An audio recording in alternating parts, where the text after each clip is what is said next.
decks, lineups have sort of been weeded out over the course of the 8 rounds. But again, Azyrte here is going to... Oh, double Felmore. Is going to play quite a lot of aggro in this matchup. And double Felmore here, even I have to admit, is lovely.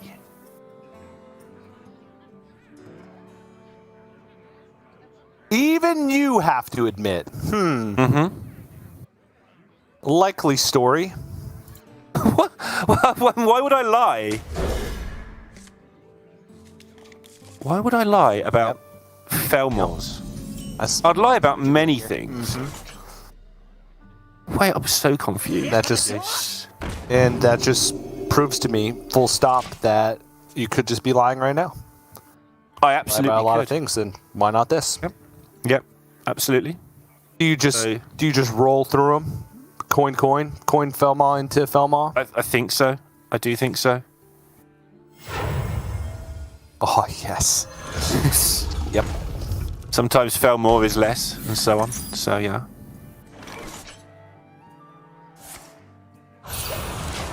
No way for him to deal with the 1-1 on the board, so just going to have to take the chance of the Felmore doing its thing. I mean, there is technically a way you can play the Demon Companion and the other Demon Companion and see what happens, but I just like putting the 5/4s on the board and seeing what Luna can do about it. Yep, he's committed. The good thing about these Felmals is they're guaranteed to do damage to something, right? So not vulnerable to Soul Rend the turn that they come down. This wants to go one place. Oh, that's not the correct post. area. So near. This is decent follow-up, though. Yeah. It's like when you shoot at the goal and there's a choice between going in the goal or hitting the post or missing. Well, it didn't miss because it hit something, right? So it didn't miss entirely, so it hit the post. Gotcha. Okay. That makes sense? I thought you were saying that the tour guide was like a watch post because, you know, context is a thing, and right now we're casting Hearthstone, and the only posts that I know of are watch posts. Okay. So, sorry about that. I'll try and keep it on topic. Yeah, what do I know? I understand that sometimes, you know, I am prone to drifting a little bit away from the Hearthstone action as Luna tries to find a way to not play the Soul Rend here, but not play it in an efficient way, which is the difficult part. Yeah. Could just be Coil Null. Sounds pretty reasonable to me. The other option would be Null plus Touch. Null first. But then what do you do about the big thing next turn? You Soul Rend it. Null. But then you're Soul Rending your own Null in some situations. I understand. I just which is raising the why Luna's thinking about this. Well, the null sticks around, so it's more of like, well, what does Azyrte to deal with the null? Like, does he deal with the null? And then if he doesn't deal with the null, then Luna's like, okay, well, I don't need a Soul Rend. Win-win. Oh, okay. Ouch! Ouch! All right, that was some stuff that went there. This is like some 3 steps ahead kind of stuff going on here. That's me. 3 steps. Yeah, Luna's thinking, I wasn't talking about. Wasn't talking about you, Neil. Jeez. Luna was thinking, well, if there's not a clean play this turn, and I may not have an excuse to Soul Rend next turn, because he might just trade over my Null and still push damage. Right. Then, well, at a certain point, Azur's going to run out of minions, because that's what Face Hunter does normally. They run out of minions, they start playing spells. And so then you get to the point where, all right, might as well just Soul Rend now then, if this is the... Yeah, because the Soul Rend gets worse, exactly, yeah. It makes a lot of sense. Also gets her significantly closer to the 10 cards in deck, which if she's going to be healing up, which she is expecting to have to do, is a good thing for her as well. Yep. Moonfang. One of the big reasons Moonfang is played in Hunters is the amount of cards it eats when Hunter tries to kill it. When Warlock tries to kill it. So here's the Moonfang. Moonfang's got to get a lot of work in, though. That's the one thing about it, because the with the Altar of Fire plus a life tap, Baron Scavenger could come down as early as next turn. And all of a sudden, the Blitzchart Bristlebacks are online as well. So, could start to present a problem. I was actually in a weird position here of having no direct damage in hand, which is actually probably a good thing unless it sort of continues for more turns. Spamming every minion in your deck and then starting to draw relentless damage, could be good. Yeah. We can clear this. I wonder if... Weirdly enough. Null plus Shadow Blast plus Mortal Coil. That might be a little bit much, though. Shadow Blast that could have been another Altar of Fire in some circumstances, worth noting from the deck building there. You get accustomed to the smell. The extra Blitzchart removal. Bristleback. Oh no! Both Bristlebacks? Oops. Yikes! Get down to 10 cards with no Bristlebacks. Oh, Barak's picked up for Azyrte as well. So that's going to refill some of the lack of direct damage I was talking about and turn that into lots of damage. Yeah, and the Moonfang, because of the True Aim Crescent, gets to have an additional attack here. Probably aim towards face with the Barracuda Bane picked up. Could just go Adorable Infestation and then Barracuda Bane, and then boom, there's your direct damage. Yeah, it's sort of easy enough play, but it's always a little bit tough to spot those. It's like, I don't get to hero power this turn. The old weave in the hero power caster phrase. But this obviously makes a lot more sense when you see it in action. Look at all this damage. And the Moonfang, you said it had to get work done, TJ. It is getting that work done. Look at it. It's large. And in charge. It's a 7-12 this turn. Well, it's a 7-8. Yep. Just without the Bristlebacks to stabilize, this is just going to be very difficult. There's still 2 Drain Souls left in the deck, Luna, and 1 Touch, but it's a very limited amount of healing. Tamsin as well is still in the deck, so that could be kind of an X factor. But again, Azyrte's at this point where, all right, minions got the job done. Don't need to worry about minions anymore. Yeah, they've done what they were hired to do. They might do a little bit more yet. Luna, This is difficult. very loath to hero power here because she would probably just die from hand. The Cold Neophyte is what's saving her in this position. Can't quite get the damage through, but will need to find pretty much runner Tamsin Dream Soul and have enough minions to target on the board to even have a chance. Looks like there's because he's under the influence of a neophyte right now, he's just going to hero power Rhino is what he's thinking of. Just does get 1 extra damage from hand through. Well, not from hand, but from the hero power, from the weapon. And then next turn he has a lot of damage available, as far as he's concerned, because there won't be a neophyte on the board. But we can see there might be.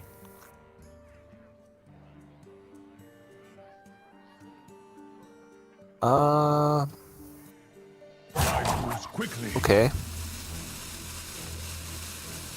This does 1 extra damage. Hero power does 2. This is a tough call.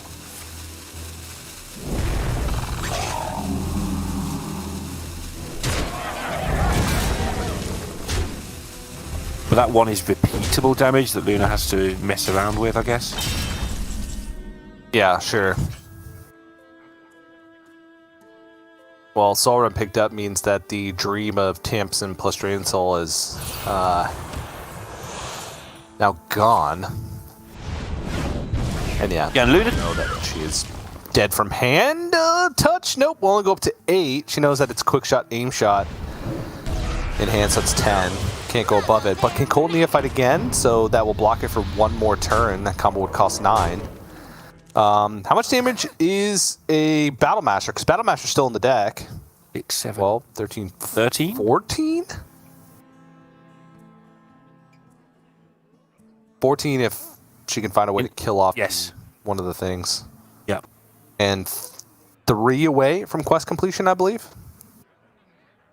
She's also in a weird spot because if she ends up having to soul rend, she'll have no cards left to complete the game with.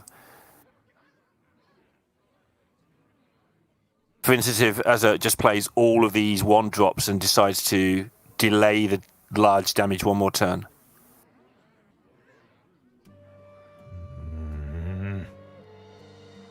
Is there a Rhino play? I think the mana doesn't work properly over 2 turns.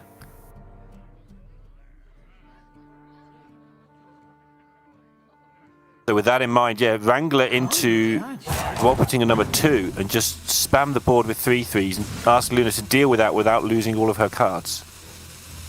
Yeah. And then he still preserves lethal from hand next turn, even if the entire board is dealt with. Wow, gonna respect this. In case of backfire into...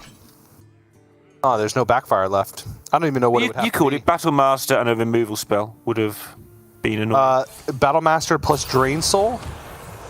Yeah. Well, that still wouldn't have been enough damage, Haven't heard of me. because this is not quest completion. 3, 6, 7.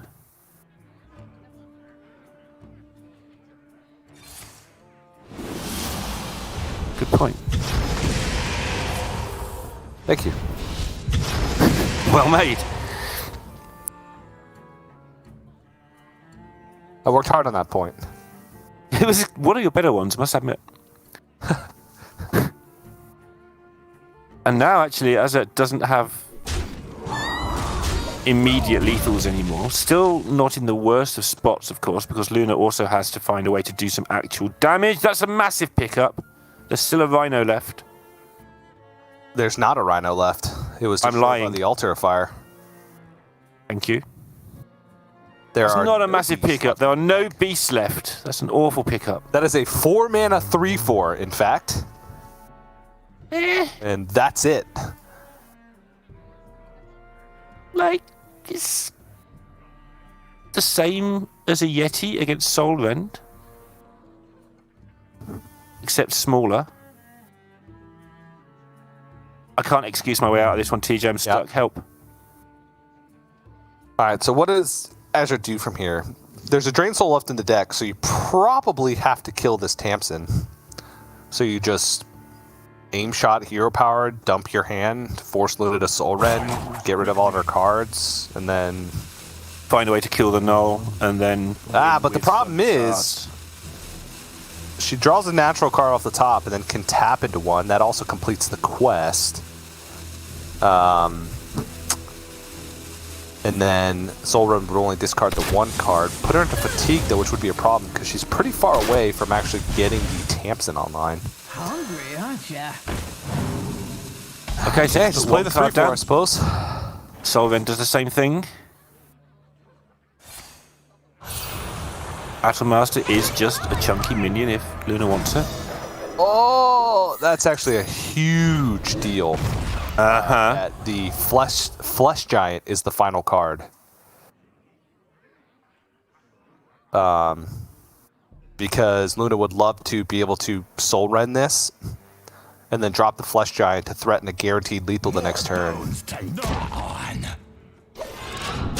Yeah, now she has to survive 2 turns. Oh, well, Play there's no everything. one surviving. Can't play everything. I think Luna might have got there. How does Azyrte set up a situation where Luna hasn't got there? I don't think there is one. Can't play any minions. Wait, has to play minions. Has to Yeah, play Luna's last some, card is yeah. Flesh Giant. So Luna draws her last card, and then just plays Soul Rend and plays a Flesh Giant, and then Azure has to deal 7 from hand next turn, which is an aim shot. There's no aim shot left. A piercing shot holds onto the Marshall Cup for piercing shot. There's a quick shot which could draw into Brynling's rifle? Or piercing shot? But yeah, it all comes down to this draw. It has to be quick shot, piercing shot, and that's it. It's a Guardian Og Merchant, and that's game. Luna got there. Wow! That was tough. It comes down to, honestly, the quick shot to the minion, right? Yes. Azyrte could have held on to those resources and tried to set up had a better chance at a guaranteed 2-turn lethal by holding on to those resources. Instead, got rid of the direct damage from hand in order to try and clear off minions from board. However, Luna did not have any possible way with the cards left in her deck to get lethal the following turn. She was 3 self-damage away from completing the quest. A Battlemaster plus the only removal spell she had left, which would have been a Drain Soul, would have only been 14 damage, so 1 damage off lethal, and couldn't complete the quest to get that additional damage. Yeah, one of the rhinos went into a 6/6 as well, which probably had to be done, but it felt a bit weird at the time. Yeah. I mean, maybe there was no way to set up 2-turn lethal, but if given the pan out of the additional healing, but honestly, you're setting up 10 damage from hand in most scenarios, so yeah, it's tough. It's a very tough situation. I think Luna played that incredibly well. The initial soul rend, as we were talking it through, oh yeah, this happens, and then I don't have to play the soul rend because my null survived, but then I never get an opportunity to soul rend, so I kind of need to soul rend now. Good deductions from Luna made about twice the speed as us combined, which is roughly 4 times the speed of someone else, because we had 2 brains and she has 1. So, yeah, we're going to go with 4 times. 4 times? Is that the final answer? Yep. Neil. She did use all of her time as well, and we made our decision in 15 seconds. So she used up 75 seconds, and we used 15 seconds, which is 5 times as long, or something like that. It is 5 times as long. That's and then if 5 you multiply times 4 times, yeah, that's 20. That sounds much more likely. The Luna's 20 times as smart as us put together, which definitely sounds better than 4 times. Yeah. And it comes full circle. Okay. Because if you multiply 20 by 25, what does that get you? 500, but why? That's how many dollars you earn per win in Grandmasters. Oh, you have a point.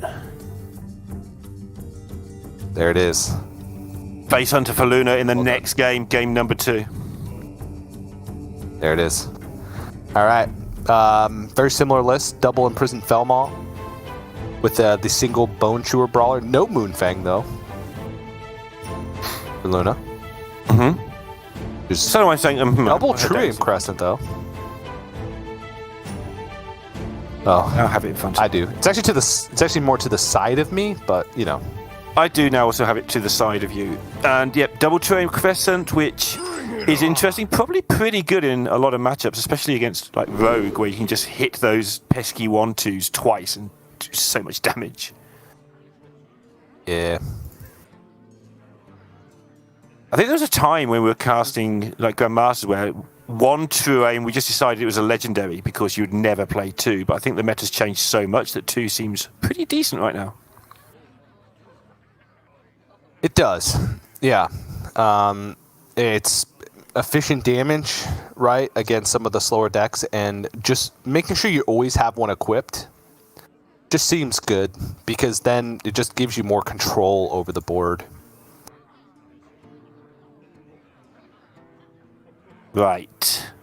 Luna's start, not enough stuff. Azyrte's start, pretty good. But then it was pretty good last. Remember the fell thing that I said he should mulligan away? Mm-hmm. Missed and hit the post right at the start. That cost a lot of damage. And by the post, I mean the tour guide. Job's done. Yeah. Hearthstone language.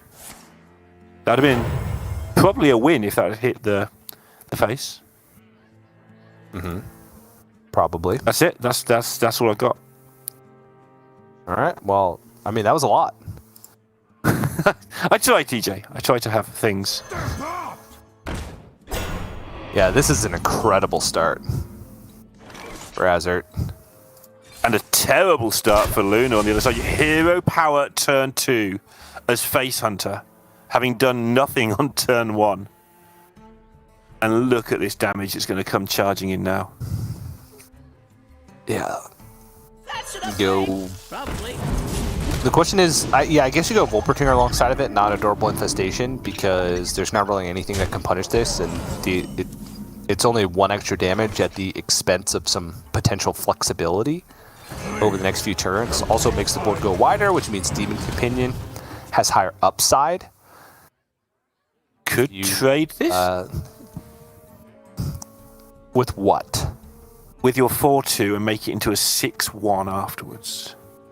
I like just hitting face, but... I like starting with Demon Companion, because the trades could be easier. You could just trade off Volpertingers if you hit the Leok variation.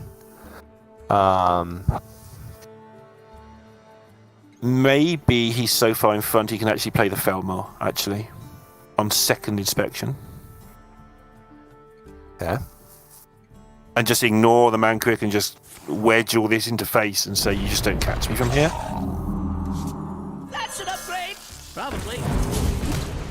Okay, similar and quicker plan. Wedge it all into the face, but now, not in 2 turns' time. Yeah, so this is 7, 8, 9, 10, 11, 12, 13, 14. It's a 2-turn lethal setup. On turn And 3. it's an explosive trap? Question mark? Nope. Nearly. But no. Real close.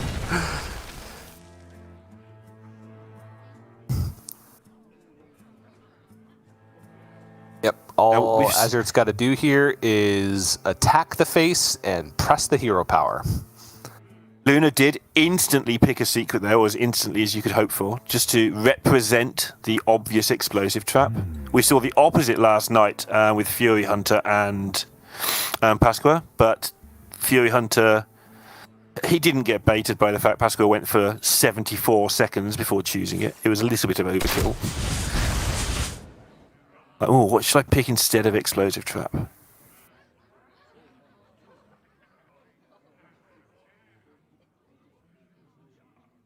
This is just the waiting game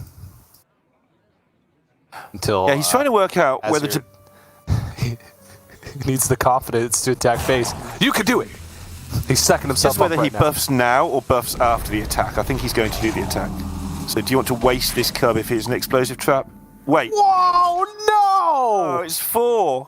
It's guaranteed. What in the heck? You win with 3 hero powers if you attack for 4 there. Oh, actually, Yeah, what in the... he can attack for 4 now and Luna can't get a second explosive trap. He can still do it this turn. I think it's fine. Maybe. Yeah, but it's just 3 hero powers. Or literally any direct damage from your deck. And now Luna, recognizing the hesitancy, piercing shots the Divine Shield to make this a much harder decision.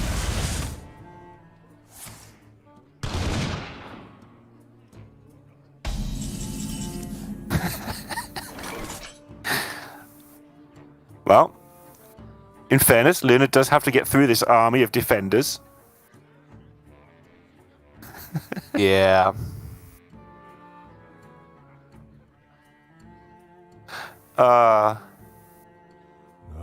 Definitely have to attack that previous turn, though.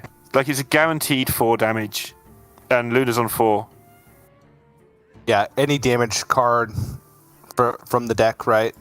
There's obviously the chance for the second explosive trap, but if you're not attacking with your minions anyway, why do you care if there's a second explosive trap? Yep. And Luna deep in the tank trying to work out how can I snaffle this game? I've got to get 2-turn lethal. I've got to not force my opponent to attack and hope it's not explosive trap.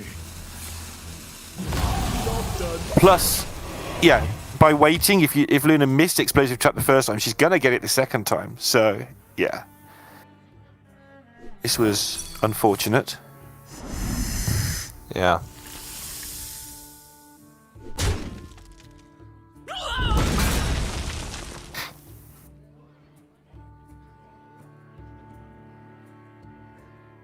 So all Luna needs to do is 19 damage from hand Ah, easy. with 7 mana.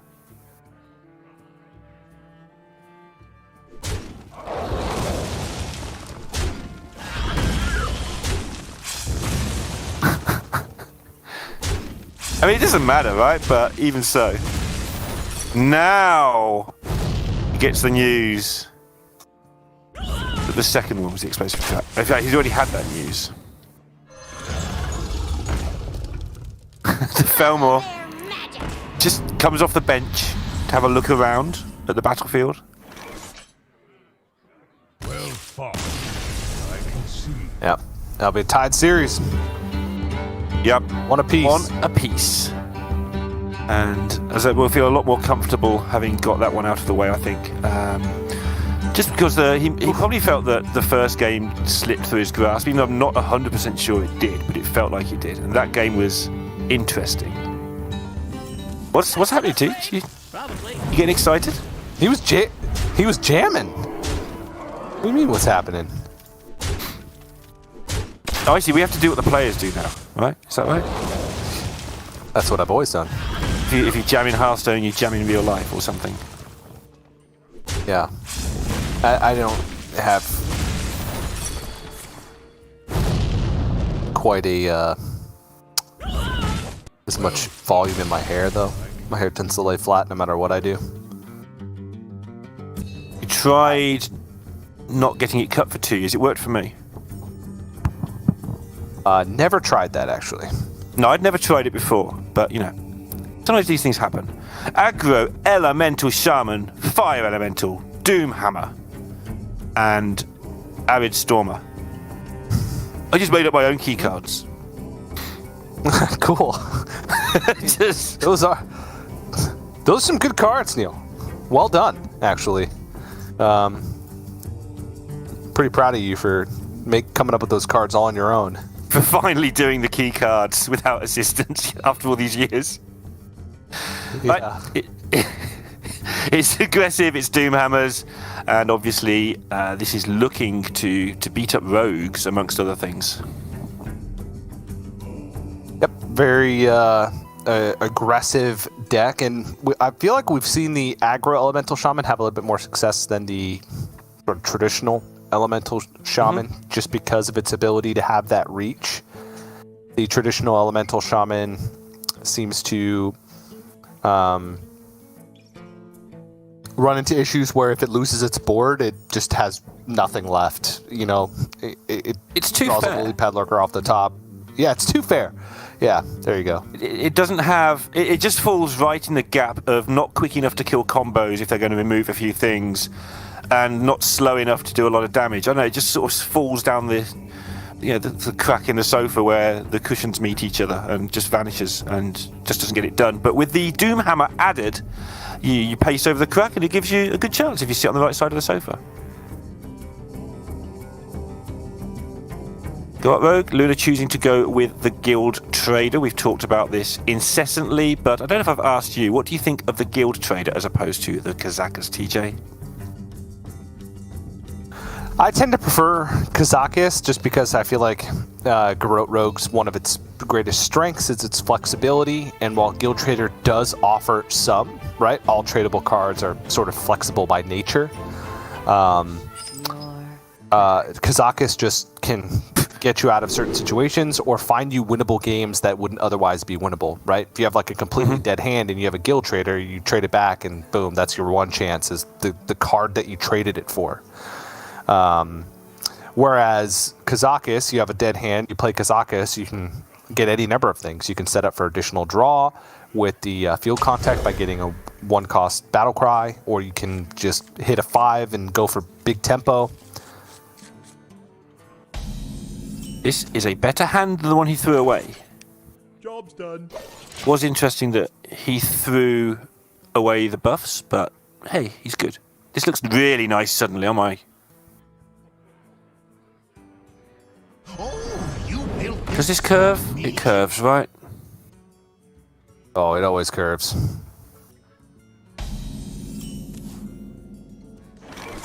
Muzzle their magic.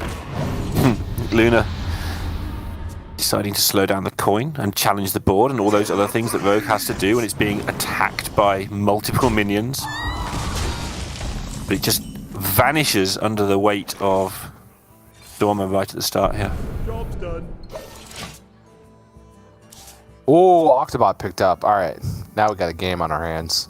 Yeah. Problem is, like we mentioned, this is the Doomhammer version, so early minion damage matters a lot. This is going to make it easier for Azyrte to end the game once it gets to that point. He's going to go Cage Master Custodian, go a little bit wider, pull the Doomhammer out of the deck. That's just there now. Boom. Ready and waiting for when he runs out of other things to do, which actually, if it wasn't for this Octobot, these just might get there, but the Octobot should play a part in slowing that down.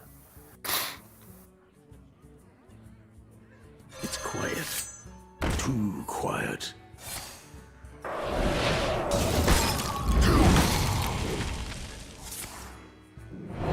Yep, Luna needs to keep the cards coming because these aren't trading very well at the moment, but with a couple of extra cards and an Octobot proc, she's looking to get a lot more minions to put on the board. There'll be prize plunderers to deal with things, gives her a chance of assembling her own, remove their tempo while creating your own situation. Yeah, but it's going to start to quickly run out of time. Yes. But this is one of those hands that can get going real quick. The age-old decision of whether you want to proc the Octobot first or not. You draw fewer cards, but you get to play more cards this turn. Initiating overdrive.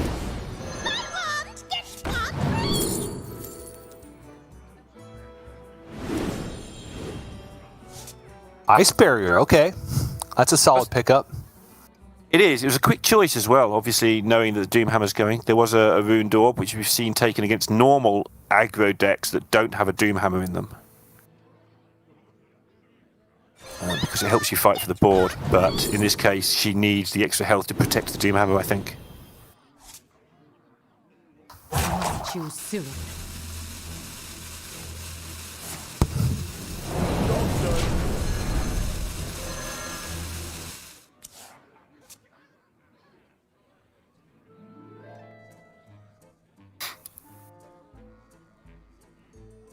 Alright, as just one more turn of huge things, I think. How's the best way to do this? The mana doesn't work out very nicely for a lot of the options available. No, it certainly doesn't. Kinda makes Doomhammer more tempting, especially with the Rockbiter in hand for next turn. Doesn't have to all go face. It can pick off a minion or two along the way if it helps trades. Yeah, so this is 11 damage available. Next turn there'll only be 4 mana, so it's 10 damage. I wonder if he's just thinking about shipping everything. Yeah, it must be on his mind. It's definitely an option. I think the only choice is whether to Doomhammer face twice or whether you want to take out the 2-1 to protect some of your board.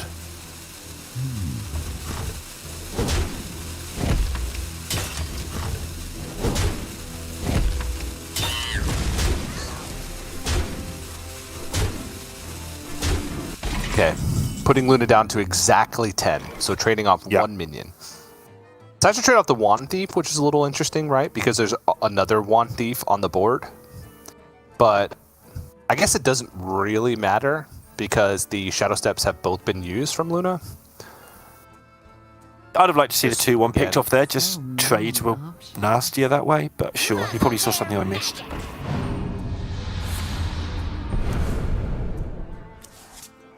This turn kind of needs to end with an Ice Barrier. Prep makes that a lot easier. So it'll make it cost 1, which means after this field contact, Luna still has 2 mana to work with.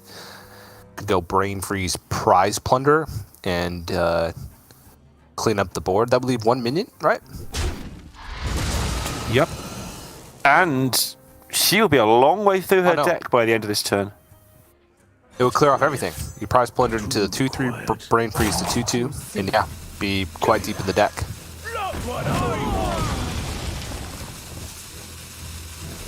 And still have. That's an upgrade. Probably. Didn't get the ice barrier down though. Yes, she did. Sorry, I can't count. Can't count to 1. Job done. Okay, now she's in a good spot. Challenging the board and also challenging just to win the game with field contact combo stuff or just the tempo on board or anything. But I don't think the tempo on board gets there even now, of course. Azyrte does have 2 turns of lots of damage available to him. Yep. So I think you trade in the 1/2 to the field contact, storm strike the field contact. What to do? Does only need Worried about counterspell as well. Sure, yeah, that's a good point. Could actually just trade into it, take out the neophyte and the field contact with the Doomhammer, and next turn still have 16 available with a Storm Strike Rockbiter, 16 plus available. But you're right, counterspell's an option too.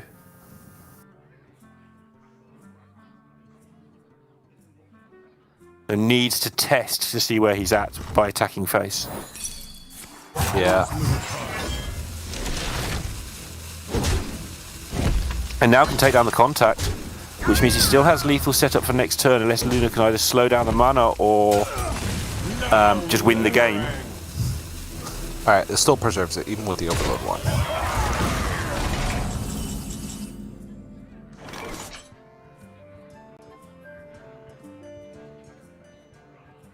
Luna needs something to do here. Guild Trader first or Secret Passage first are her main choices here.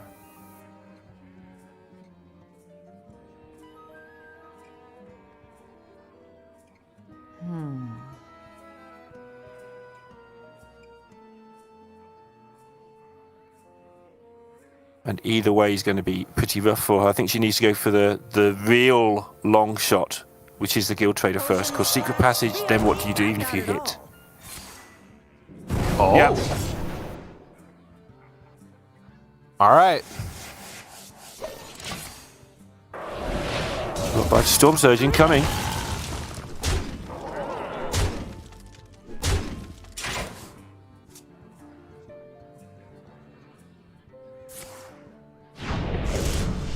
And gets there. Yep. And that's, again, highlighting the strengths of the aggro elemental shaman is he lost board, right? That happens inevitably in most of these matchups. You can keep board a little bit more easily with the full elemental shaman, but it feels like you're still going to lose it, and then you almost have no chance. Whereas, dealing 16 from hand, What do you do? version is quite easy, it would seem. So nicely done there by Azyrte. And now only the Warlock remaining. Luna does have Rogue plus the Face Hunter left, so still a pretty close series, but obviously being 2-1 up with some okay matchups still left to go. Azyrte's got a big advantage in this important match. Final round of Swiss on the day. 7-1 would guarantee top 16. And 6-2, there's only maximum 2 players? Yeah, I'm not sure. For make some it reason, of all the top stats I do, I never quite know the pyramid of Swiss for how many people are going to get through. Mainly because even if it is 2 or 1 or 3, it's like, well, it's tiebreakers anyway, and it's not many people, so we just let those people get their slots as and when. But yeah, you'll see me looking off to the other screen every now and again. I'm keeping an eye on who is going through and who is not. Nothing to report as of the moment of note. Except that it looks like China are having another fantastic tournament.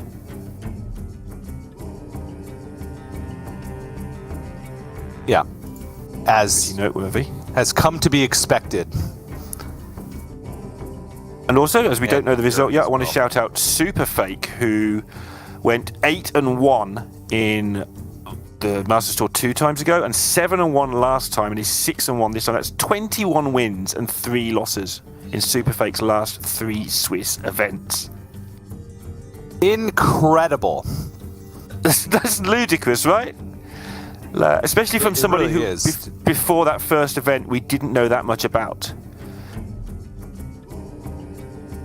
Hopefully we'll get to see Superfake if he makes it into the top 16 for the 3rd time in a row. So he's out there fighting for that at the moment. So keeping an eye on that result, I must admit. But we have action in front of us, TJ, and it's not like us. We won't just get distracted. We will concentrate on the match we are commentating on. This is massive. Luna, 2 favourables in a row, but you've got to win them both, and that's always an uphill task. Yes, it is. All right.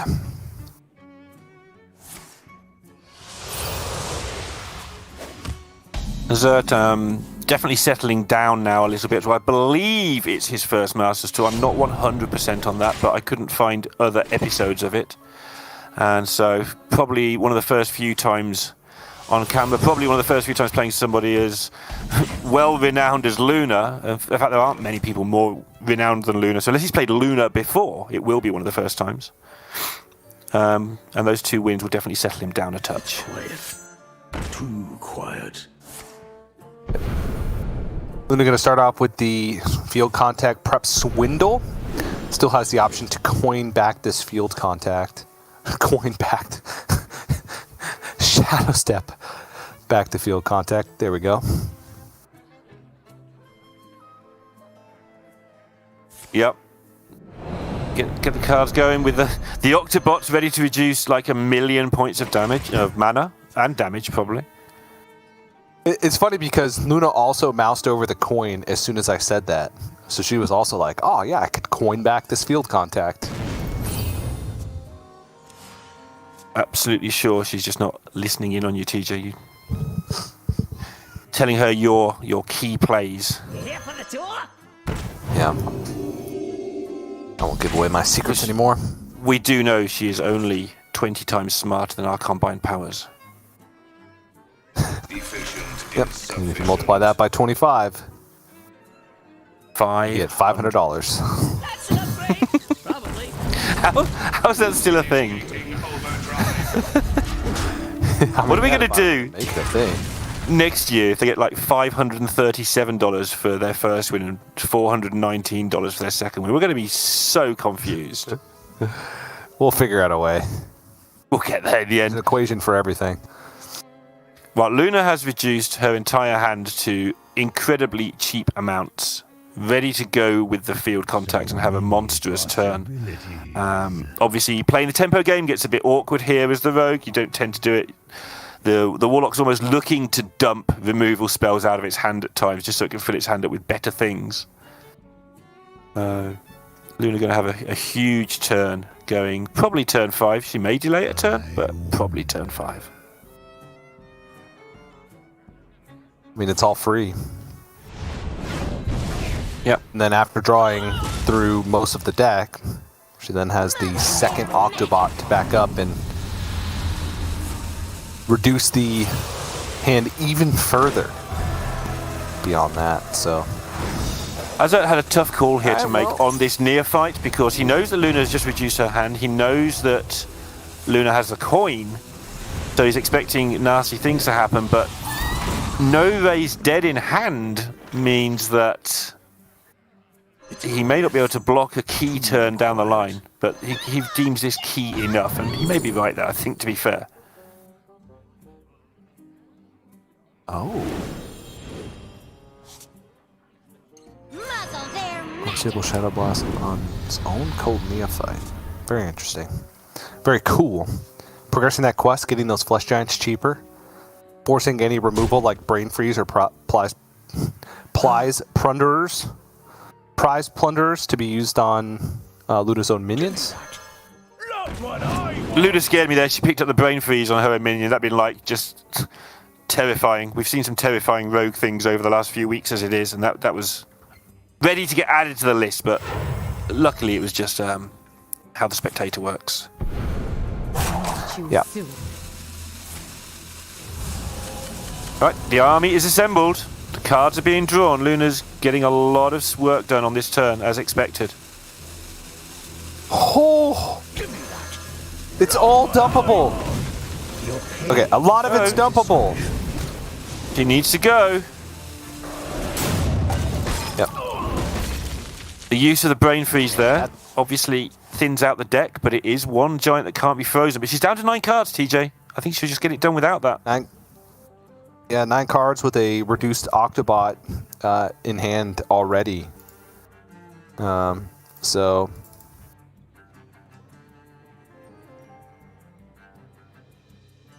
Not only that, but the way she's played it means that Azyrte has to spend mana and mess around dealing with boards and things. He can't just go plonking giants down like he would like to.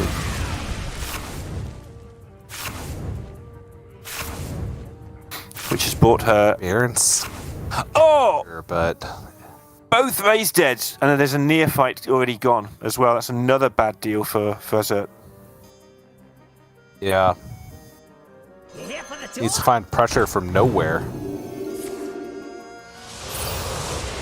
Yeah, I mean, it lies in those giants, but they're going to be too slow, I think. It's only turn 6, but the way Luna has rattled through the deck, she's now at her leisure to just take time until it looks like she might be in trouble and get it over with. Just has to beware of one neophyte, knowing full well that the other one can't come back.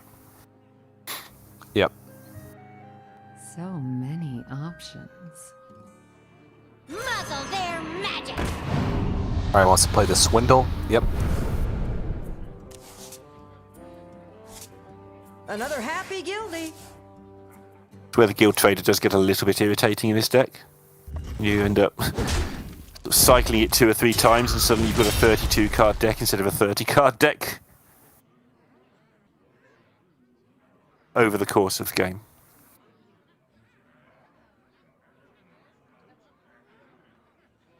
Well, it just replaces itself.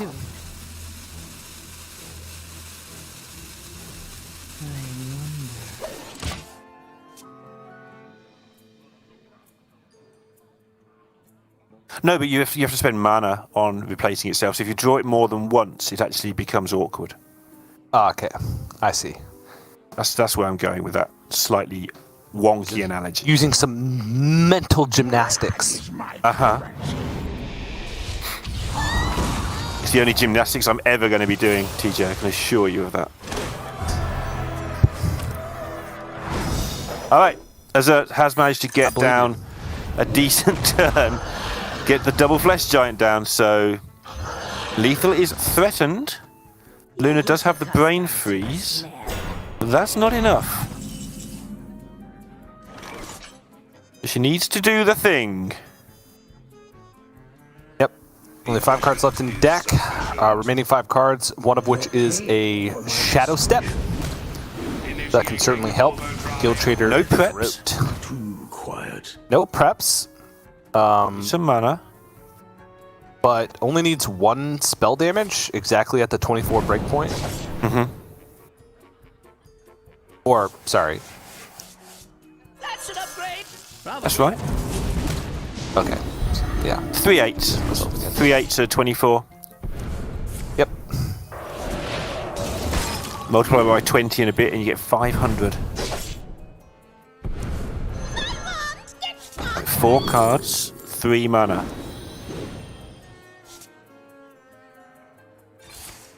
Okay. 1 mana. Bro, there's still a Shadow Step. So this draw needs to be not Guild Trader. Needs to hit Shadow Step or all the bleeds. It's right? Guild Trader! Oh no!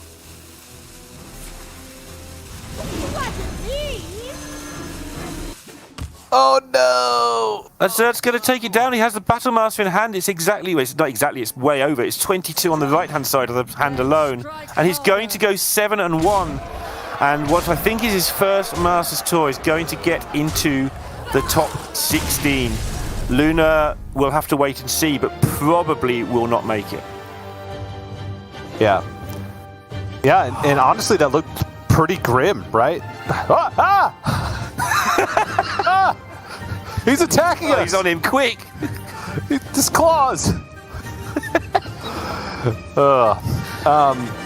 No, but it looked pretty grim considering that Azyrte was just kind of chugging along, right?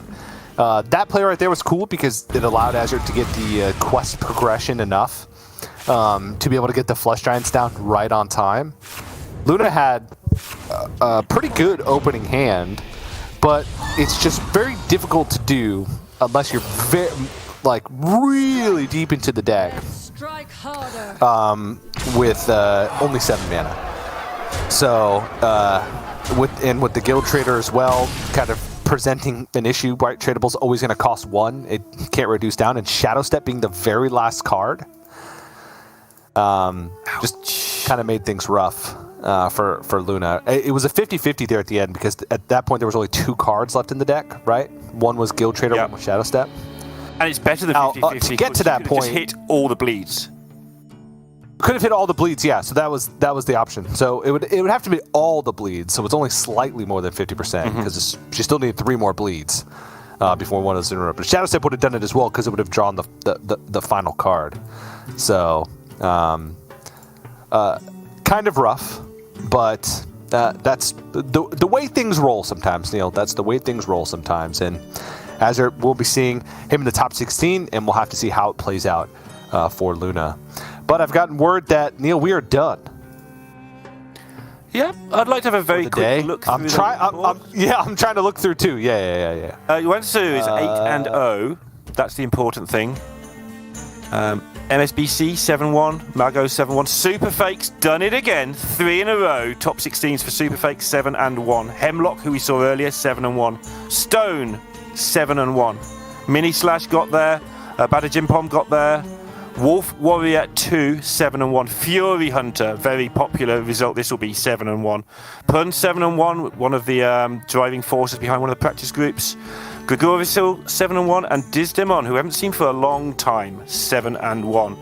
Won't read out all the 6s because you'll hear your favourite name mentioned and you're likely to be disappointed because there won't be many of those getting into that top 16. Yeah, it looks like because that was the only match that hadn't finished up, there will be 2 6-2s. Okay. Seed 15 and Seed 16 in the top 16 will be 6-2. At this point, it's between 3 players. Pocket Train, Kevin, and Luna are the 3 players that it could be possible for. And I think it's going to go in the way of Pocket Train and Kevin are going to get those spots. I don't think Luna's tiebreakers are quite good enough to make it there. Although they will go up. Pretty big names. Just lost to a 7-1 player. That's always a handy thing to have in your... Yeah, that's true. So 2 out of those 3 players will make it into the top 16. Pocket Train, Kevin, and Luna. So we're set up for a pretty cool top 16, to be honest. If you didn't tune into the last Masters Tour, that's how our schedule has kind of changed now. We do the full top 16. We don't broadcast any of the top 16 matches since we cut down the Swiss. So that's something to look forward to tomorrow, Neil. But it's time for us to close out the show for the day. As is tradition when I cast with you for America's Grandmasters, Neil, do you have any final words before? I'd just like to have a look at the standings. So let's have a look. Yeah, I'm done. That's everything for today. It's been an incredible day or 2 days, but the top 16 has shaped up to be a good one. So yes, I will let you close the show. Thank you, TJ. All right. Thank you, Neil. It's been a pleasure, as always. We will return tomorrow. Same time, same place. It's going to be a bit of a longer day tomorrow. We're going to start off with the top 16 matches and then move all the way through to the finals where we will crown a champion for Masters Tour Stormwind. So, from myself, from Neil, all the other casters, and in the entire broadcast crew, and my good friend, Mr. Dinosaur, and Mr. Dinosaur number 2 behind me, thanks for watching. And we'll see you tomorrow for more Hearthstone action